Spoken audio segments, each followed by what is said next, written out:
दोस्तों, पिछले वीडियो में हमने देखा कि करण यानी संस्कार से भोजन के गुण कैसे बदलते हैं।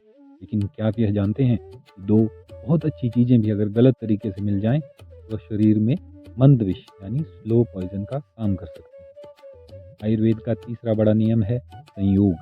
आज हम जानेंगे कि आपकी रसोई में कौन सी वे दो चीज़ें या दो से अधिक चीज़ें हैं जिनका मेल जहरीला हो सकता है और हम उसे अनजाने में रोज खा रहे हैं।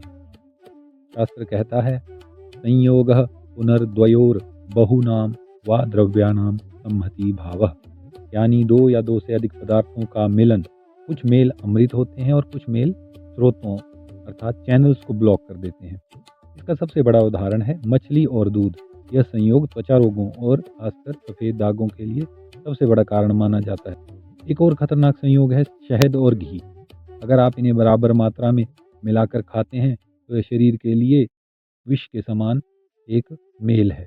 आयुर्वेद के अनुसार इन्हें हमेशा असमान मात्रा में लेना चाहिए और जहाँ तक हो सके इसे अवॉइड करना चाहिए। साथ ही शहद को कभी उबालने के लिए नहीं रखना चाहिए, उसे कभी गर्म आंच पर नहीं रखना चाहिए, वह शहद जहर के समान बन जाता है। दही के लिए भी आयुर्वेद में आंच को जहरीला माना गया है। पर फिर आप बोलेंगे अगर दही को मना है तो फिर हम नॉर्थ इंडिया में कड़ी।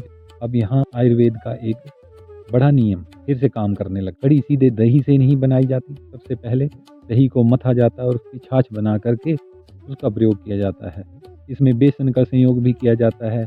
इसमें मेथी हींग आदि डाल दिए जाते हैं, हल्दी डाल दी जाती है जिससे इसको उबालने पर इतना नुकसान नहीं करता। तो अगर आप भी दही से कड़ी बनाते हैं, दही की कड़ी बनाने की बजाय उसको थोड़ा सा पानी डालकर मत लीजिए और फिर उससे कड़ी बनाइए तो वो कभी भी नुकसानदायक नहीं होगी। आजकल फिटनेस का दौर है, हर दूसरा व्यक्ति वजन घटाने के लिए ग्रीन टी पी रहा है और स्वाद के लिए उसमें क्या मिलाते हैं? शहद।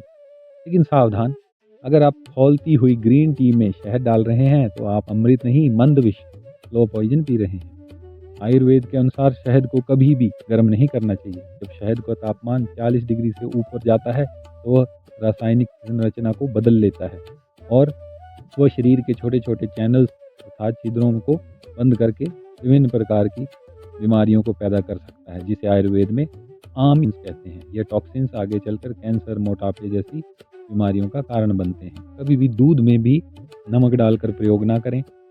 कोशिश करें कि दही और फलों को मिलाकर रायता बनाकर ना खाएं। दूध के साथ नमकीन, परांठा आदि खाने से बचें या मूली के साथ दूध खाने से बचें। मूली के परांठों के साथ भी दूध खाने से बचें।